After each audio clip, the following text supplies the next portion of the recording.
In this video, I'm going to show you how you can easily add friends to Snapchat shortcut. Be sure to watch the video to the very end so you don't make any mistakes, and of course do not forget to like this video and subscribe to my channel. So let's get started, and first off, open up Snapchat app.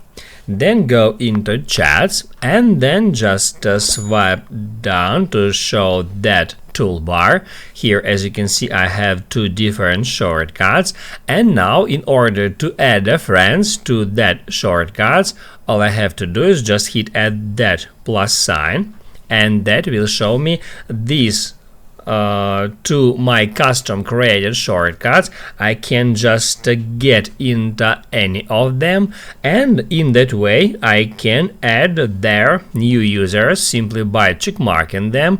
Also, in the same way, I can uncheckmark those users whom I want to remove from that shortcut, and once we have done with that, we can just hit add save, and basically that's it.